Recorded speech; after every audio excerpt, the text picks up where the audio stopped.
Well, I really appreciate Joyce being willing to do this again. She's won another award. She did this again in the early time of having this about 5 years ago or so. She gave a master teaching lunch, and I asked her to do it again. She said, "Well, I already did this before." I said, "Well, you got another award."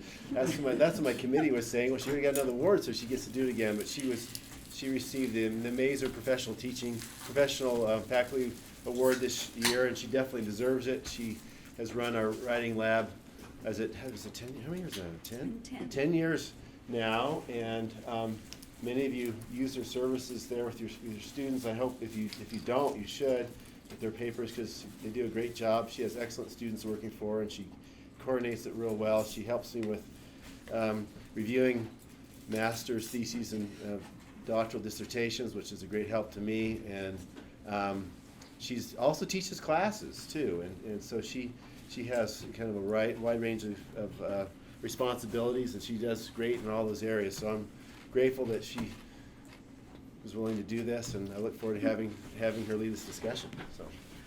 Well, I'm excited because my goal is that all of us will go away with at least one really good idea that will help us in our teaching. So we're going to help each other. All right, so how do we make it so students are really ready to learn? And as I was thinking about that, I thought really part of the problem is how do we prepare us to help prepare them? So that's what we're going to talk about. So I created the Writing in Psychology course and the Writing in Neuroscience course. And the Writing in Psychology course I created it for last semester juniors, first semester seniors. So what are some of the benefits, would you say, of teaching seniors, or close to it?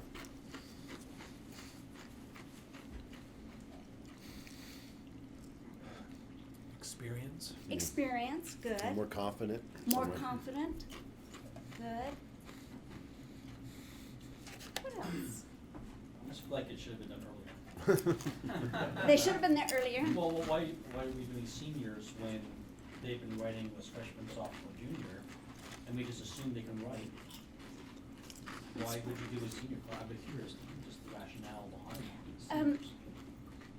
Neuroscience, when they first approached me and asked me to create the writing course for neuroscience, said specifically because of the amount of content they have to master, we don't want the students doing intensive writing like the advanced writing class would be until they're seniors. So that was, for neuroscience, that was the specific request.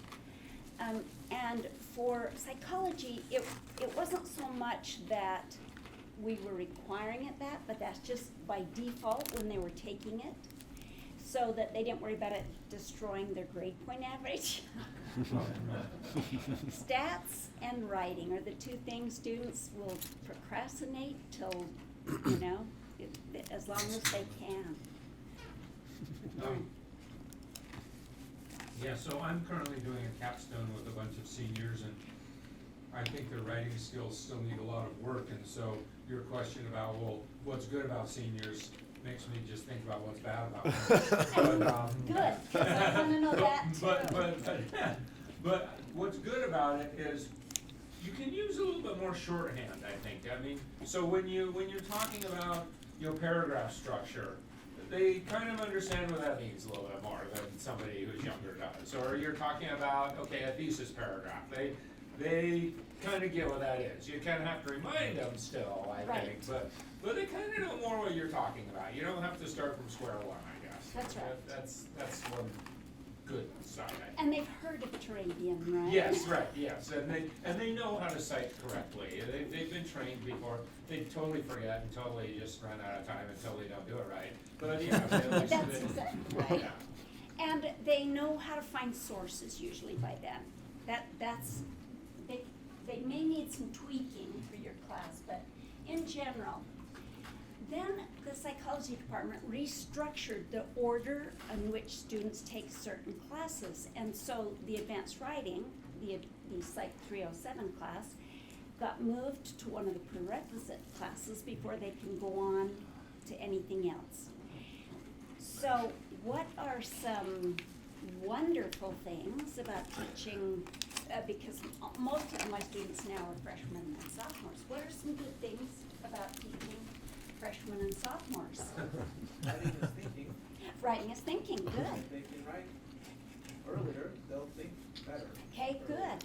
And I think that was one of the rationales for moving it earlier. There's some other good things about teaching the newer students to the university. You know, they are not as confident that they're good writers, which is good. Right. Nor are Okay. they as callous toward the. Right. Yes. What are some of the disadvantages to teaching freshmen and sophomores? Especially if you have writing assignments. There's probably a lot of variability, so actually doing the teaching may be a challenge for those who are teaching those courses. Okay, good. Good. Daniel? They're not familiar with writing anything at length. They really are not. It- BRB, LOL, Uh-huh. that's the. 140 page writing. They are shocked to think of a 10-page paper for the most part. One of the most challenging things that we faced was that they've never even read an article in psychology.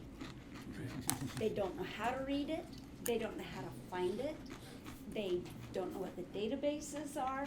And so now, instead of concentrating on writing, when I taught the seniors, I taught them letters of intent and resumes.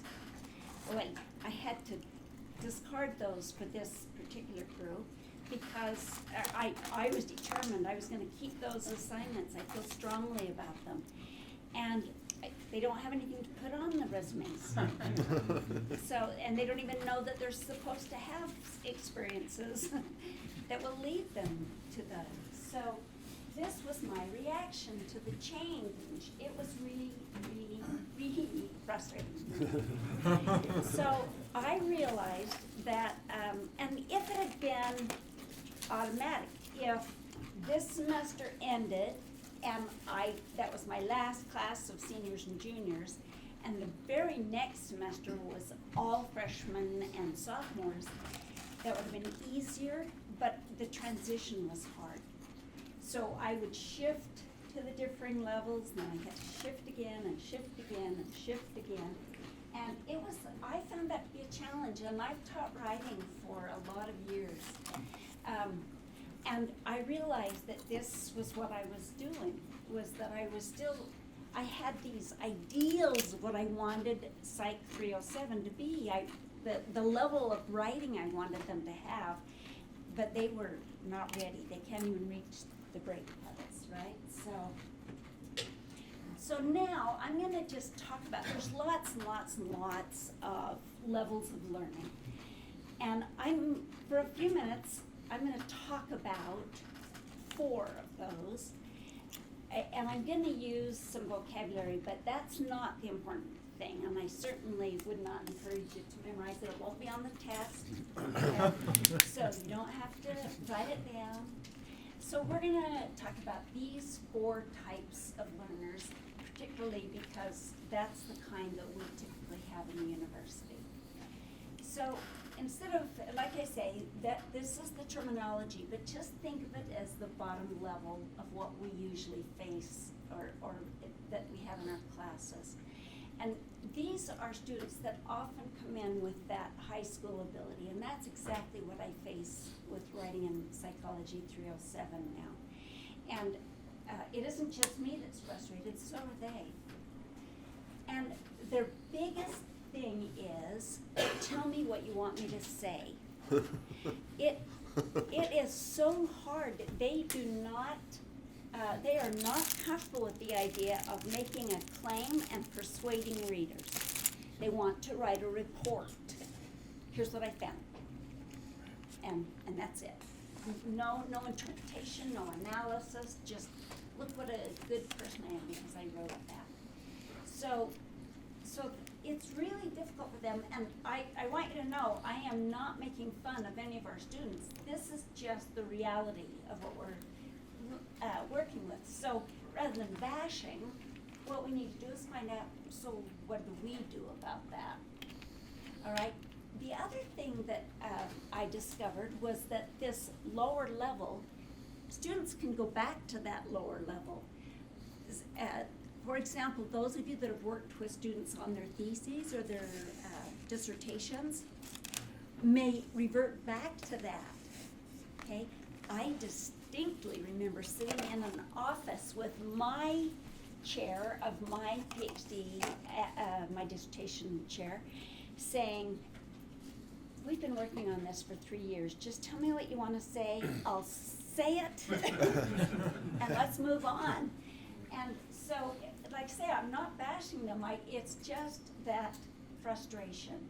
And that I felt that way. I do understand why they feel this way. That change is really hard for them. Now, the second level up are transitional students. And they're maybe typically at the end of the freshman year, where they've had a little bit of college writing, they start to gain some critical reading skills, which is really, really helpful. One of the things that they struggle with is the idea of true knowledge. If it's in a scholarly location, it's truth for them. And they really, really struggle with that. I was in Julie Hout's class visiting yesterday, and she brought up a perfect example. She asked the class, she said, how many of you have heard of the theory that if you'll eat with a smaller plate, you'll eat less, lose weight, and you'll actually choose more nutritious foods? How many of you have heard that? I've heard it. Yeah, heard it. I've heard it's not true, too. Heard that. And virtually all of her class had heard it. And so she said, okay, here's some scholarly research. The person who did the studies on that is from Cornell, a professor there. And so there are scholarly studies. So now they're more convinced, right? This is truth. It's in print, and it's not just in print, it's in scholarly print, so it's truth. Well, recently it's come to light that she did a lot of data mining. So as she got a result, she would pick and choose which pieces she wanted, which affects the credibility. P-value. What's that? P-value. Yeah. And she also did some self-plagiarizing that affected her credibility. But students struggle with this if it's in print. The phrase I keep trying to explain to students that anything in print is not gospel truth unless it's gospel truth. And everything else is up for question. So they often want you to guide them as to what's not truth. They're looking for truth. They want to know that if they do 1 + 1, they're gonna get 2. And they don't like the discomfort of that it's not that black and white. All right, so independent students, that's getting to be more like the juniors and seniors typically that we work with. And one of the things that I really do miss is that they recognize that there are multiple viewpoints. They're not trying to find truth. They're trying to reconcile different points of view. That there's not just one answer that fits everything. And the other skill that they seem to at least be more receptive to learning is synthesis. And I know with my class this particular semester I've been really struggling because they are really not grasping the idea of synthesis. They just smash summaries together. And that, if you have 2 in a paragraph, they figure that's a synthesis. And no commentary of their own, no thought. So that's with independent students. All right. This is the highest level of those four, the top level, and these students can capably analyze and synthesize what they read. Okay? They produce their own ideas. This is the description, and it's really unlikely that even in our graduate programs, we have students that have actually reached this level. Think of your own experience with your degrees. You know, how smart that we thought we were, and then as we've gotten into the real world, and we kind of cringe, you know, thinking of what we were like.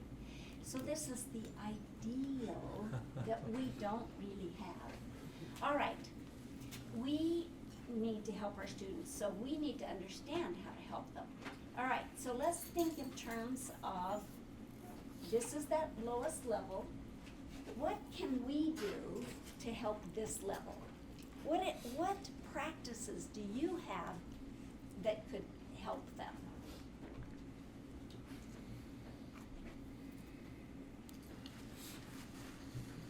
And I have Okay, an give them clear guidelines. Yes, I have an infinite capacity to wait, no matter how uncomfortable it gets. Scaffolding, so you can provide them with a set of framework from which they can work within, and as they progress, that you can take elements away. That's an excellent method, okay? And in fact, that's true for all of the levels, right? Is that wherever they are, you push them just a little bit higher, okay? So we scaffold them. What are some other things that you've done with students that you would recommend for the rest of us? So I ask students to answer 7 questions, the same 7 questions for everything that they read.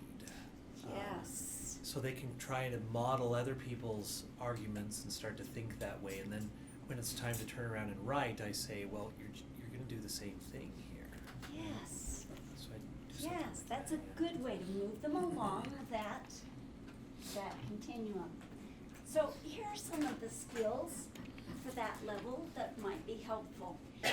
One of the things is that helping them get really appropriate scholarly research, so they actually have something to think about, so they'll have something to say, so that they actually read it and don't rely on everybody knows that, so I don't need to go find it. Everybody knows that. Okay, no, let's find some scholarly support. This one I owe to Ben Hill. He also teaches the Psych 307 advanced writing course. And as we started to make that shift, one of the adjustments he made was he started to teach his students how to read an empirical journal article. And my first thought was, they can read. They don't need to be taught that. But as the shift continued on, they don't have that skill. And so to actually model that, I will actually stand in front of them with an empirical journal article and show them how I ask questions of material. And one of the things that's really hard for students is that they haven't read articles before, not just scholarly articles, but in high school they would just hunt for the best quotation, whether or not the rest of it was really relevant to the rest of the article or not, to plug it in. So this is a skill that's really helpful for them. Also identifying the audience. They don't have a really clear vision of who the audience is. So if we can help them to figure out who that might be, who do they standardly think is their audience? Professor.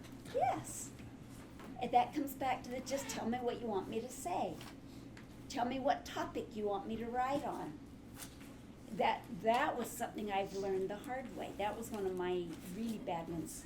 When the students were more advanced, I wouldn't give them any recommendations at all for topics.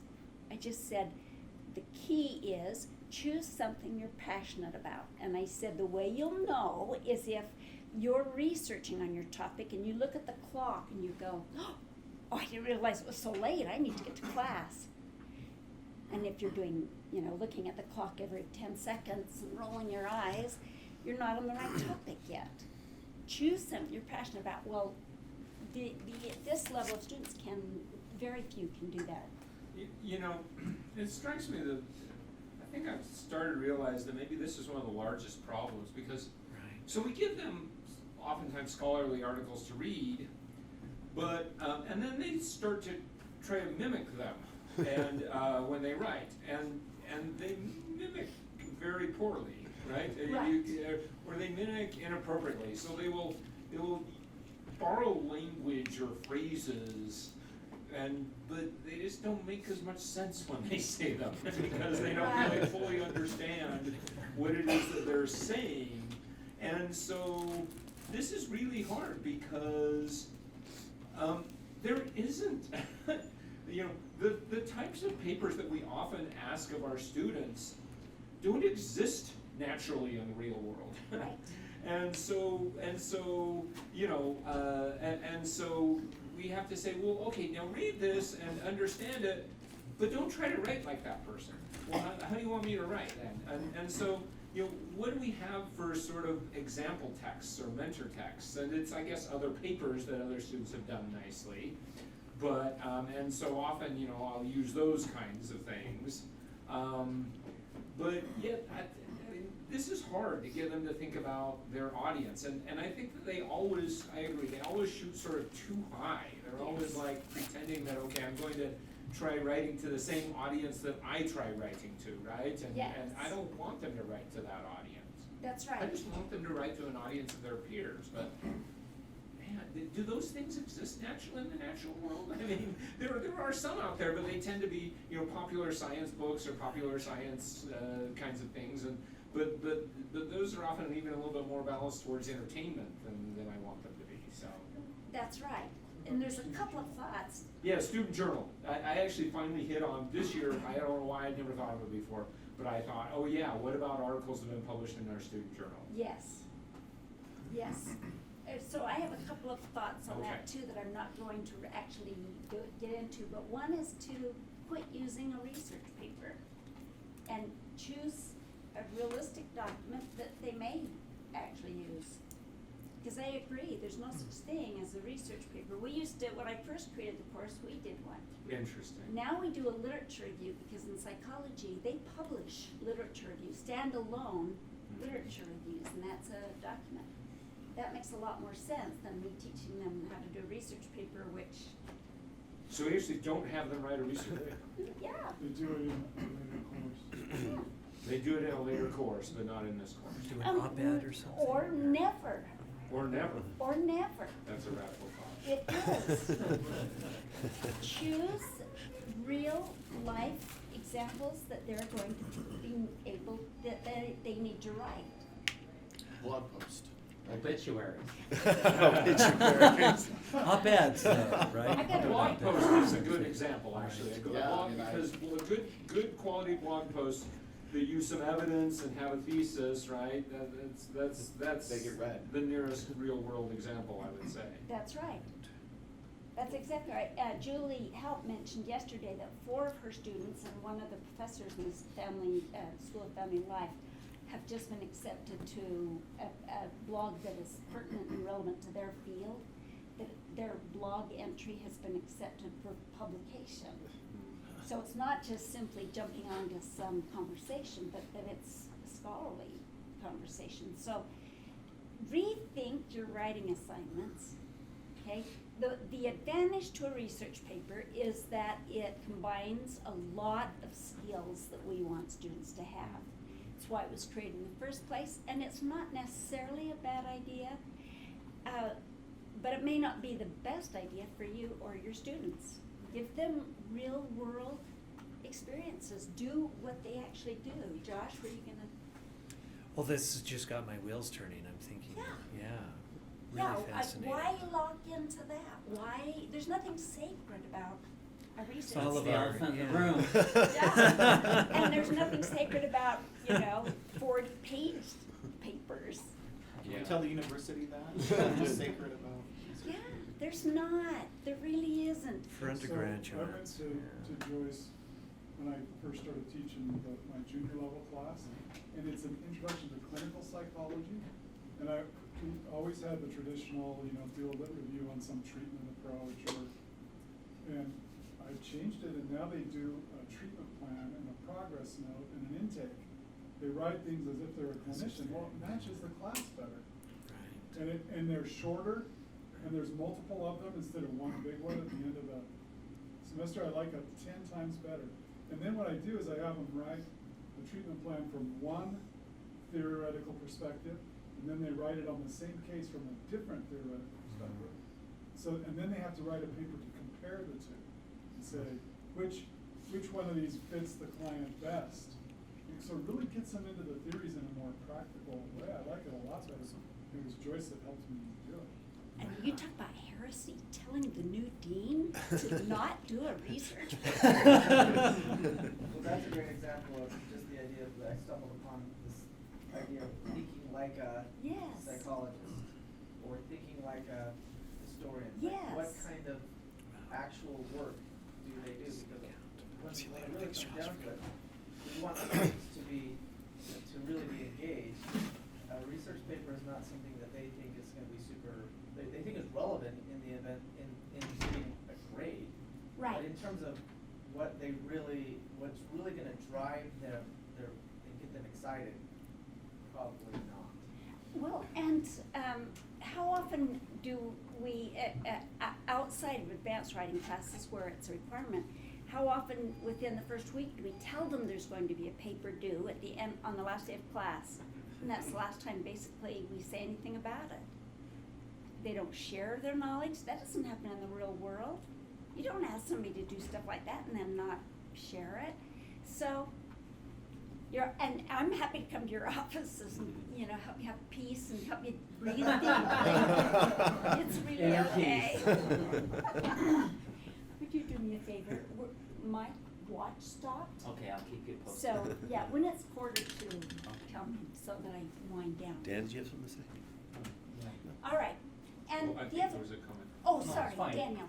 I appreciate this idea of being genre flexible. Yes. At the same time, we still have to teach the genre. So if it's gonna be a blog post, Yes. what makes a good blog post? Yes. So regardless of what your genre is, you still gotta teach the genre. Absolutely. Absolutely. We cannot assume that they know how to do that. Even if they've done it for 3 other classes, do it again, do it again, do it again. And like Darren, I was thinking even in some of your class, you may find that a book, reviewing a book or something like that might be much more practical. Or reading 2 books and then writing these comparisons based on what the information is in class. So I suppose the way to look at it then is, instead of maybe a research paper, we take our portfolio approach. So if they're gonna graduate and get a job and show an employer, this is what I've done, look at all my research papers. Or it's gonna be, I've done the clinical evaluation, I have done, so maybe if we plan our classes in that way, so here are the deliverables, and they can take it out and show, here's the experience I've gained to help me with this particular position or job. That might be a better way to design your courses. Well, and I'll tell you another problem that exists. Students, when they are required to do a portfolio of their writing, if they did a paper for freshman English, and they got an A on it, inevitably that's in the portfolio. And it was an A for that level of writing, but they haven't done anything to it since. But in their mind, this is really good writing. Well, it might be really good writing for a freshman, but it isn't good writing, and so again, you come back to that idea. Good. The other thing that they struggle with is organizing it, whether you call it a thesis, a hypothesis, something that organizes the paper. Doesn't matter. I'm not a big fan of having the vocabulary other than necessary to hold people together with the same thought, but some way to organize the paper. In the past, they can do sort of, a lot of times, sort of a mindful thinking on paper, but no real analysis. It's not organized. It's just kind of out there, and that meant a good grade. And so we need to help them. I loved this picture. I had to look at it for a long time to get it, but But that's our authority dependent level. And like I say, it happens again, anytime you face a new challenging assignment, we can revert back to that. I was one of them. This is that second level. All right. So these are the characteristics for that level. What can we do to help this level? The ones that are maybe end of freshman year into sophomore year, whether it's writing or, whatever. What are things that you do for your students? Help us, give us some ideas.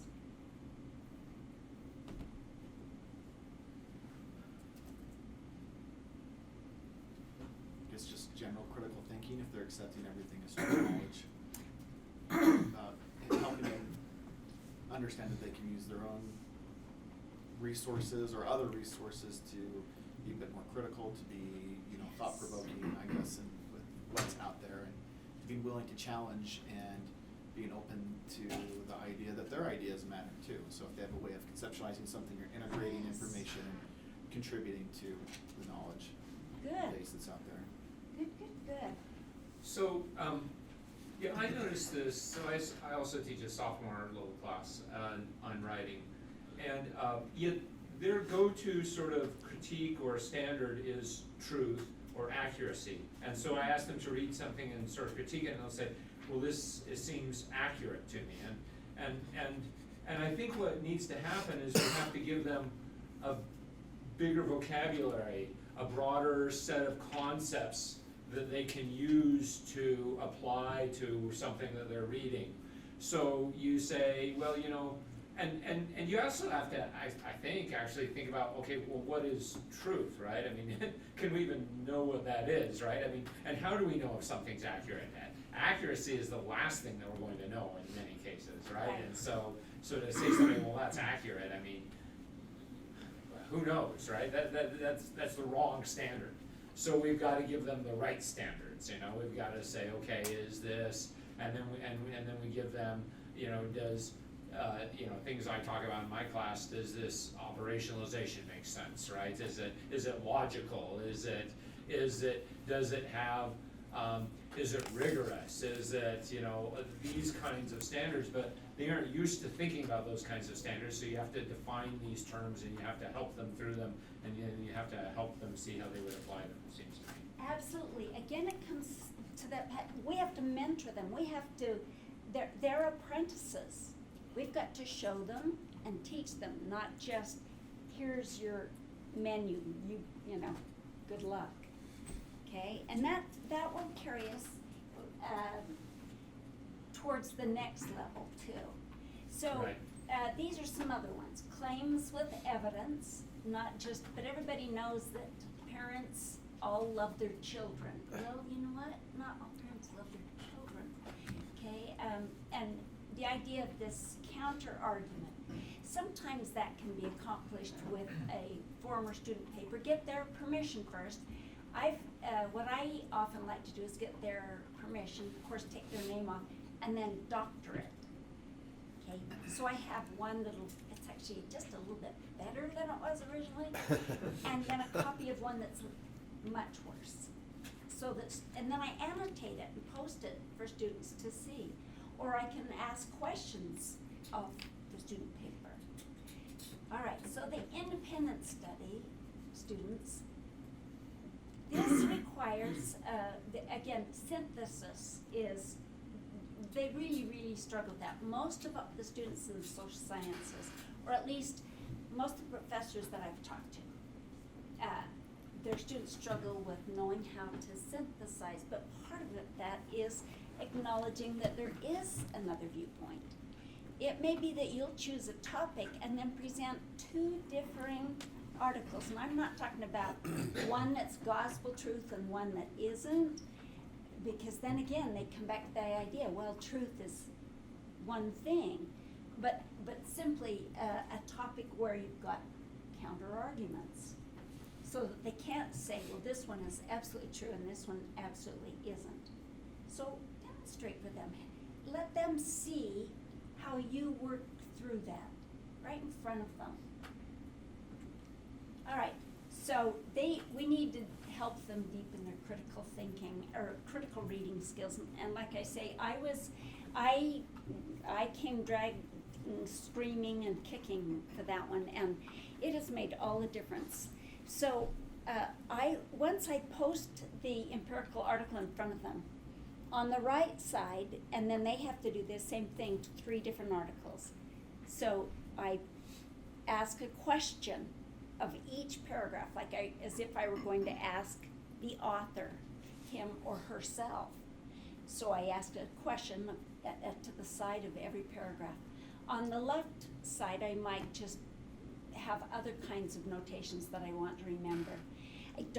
I really discourage them from highlighting stuff. Because if you look at my past textbooks, I just basically highlighted everything. And then it was time for the test. I must know it all because it's all highlighted, right? That's the illusion of knowledge. So help them understand that. Show them how to do that. Then their assignment is they go get a scholarly article on their topic. They have to mark it that same way. And they think it is the dumbest, silliest assignment they've had in their whole lives. Then I have some questions that I ask them. And then they have to do it a second time. But then the questions change from like, what was this, what was that, to, now as you compare the 2 that you've read, so then they start to synthesize the ideas. Well, this one claimed this. This one actually says this, but based on the facts, or based on the size of the population that they're talking about, or based on the fact it was a longitudinal study, or whatever, and that will help them not just read critically, but it's a combination of thinking and reading critically, those first 2 things. And then the synthesizing comes much, much, much more easily. Good. All right, these were the dream students. Okay. You're not gonna get them, so just forget it. You will have That's them. good advice. It really is. Okay, so we've talked about this, I think, thoroughly enough. They're different in their learning stages. It isn't that they're bad, or they had bad high school, or somebody didn't teach them. They are where they are. So we need to prepare so that we can help them. And I typically don't like long quotes, but really this is exactly what the comment was earlier about the scaffolding.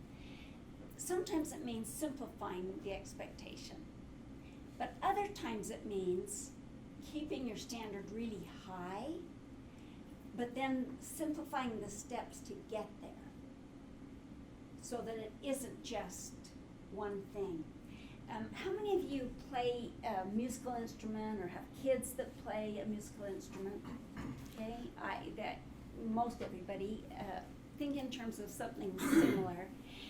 What if on that very first music lesson, for example, piano, and the piano teacher said, all right, so here's all the theory books and here's all the playing books that you'll need. So come back in 4 months and we'll have a class recital and no instruction.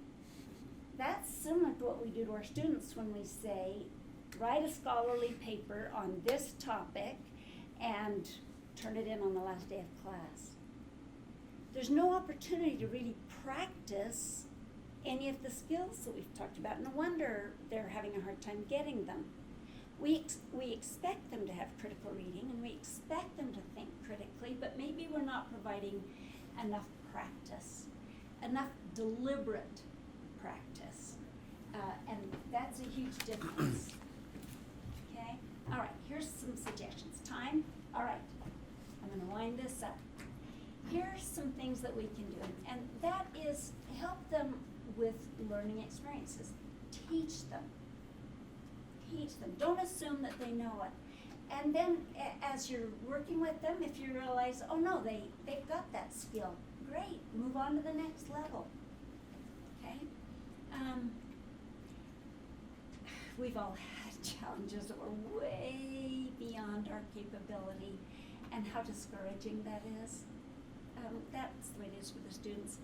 My students today turned in their 10-page drafts of their papers, and I had one student email me and say, I sent an email because I was concerned. I've been emailing the student regularly throughout the semester. I'm working on it, I'm here, I'm at this level, I'm at this level. And he emailed today because I sort of let him know that, he's not going to pass the class. And he was shocked, absolutely shocked to think that he might not pass the class. Well, he hasn't written even the 3-page draft yet. He wants to know what exceptions can be made. So, when it's too hard for them, they slow down. Again, this comes back to that deliberate practice, but on a level that they're comfortable with. When I started my kids on piano lessons, I took a year of lessons myself because when I bought piano, I didn't know how to read music. And so I took a year so that as I sat by them, I could at least, for a few months, help them. And then they way surpassed what I could do. Model it for them, show them, give them opportunities. If you do require a paper, maybe at 15 minutes at the end of a class period, halfway through, or at the end of the first month, have them pair up and talk to each other about their research, which may or may not have even started yet. Okay? Give them opportunities, all right? And again, we can use bad examples. Sometimes we learn more from that. So help them to, encourage them to write, because that's where we discover our ideas.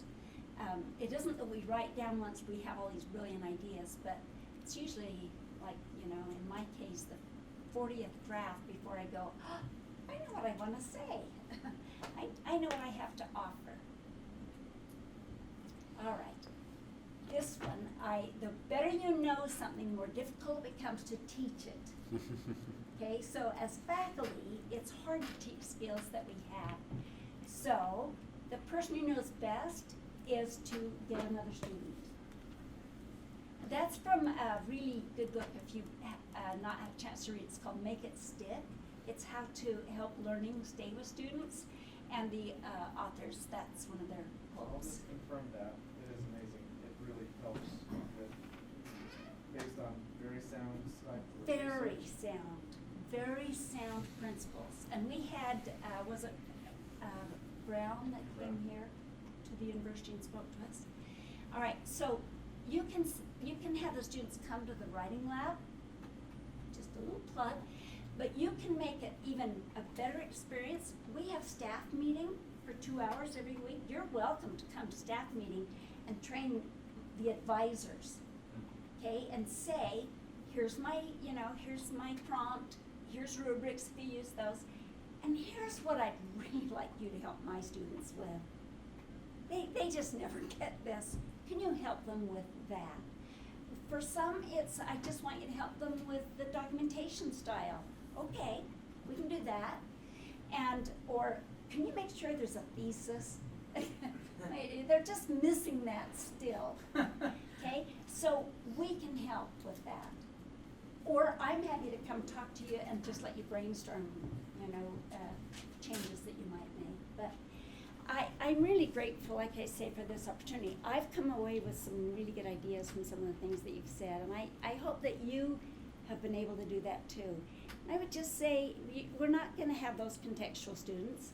We're not going to have perfect any level students, but maybe we have a gem that will help us help a few more of the students after today. So thank you for letting me say my piece. Thank you.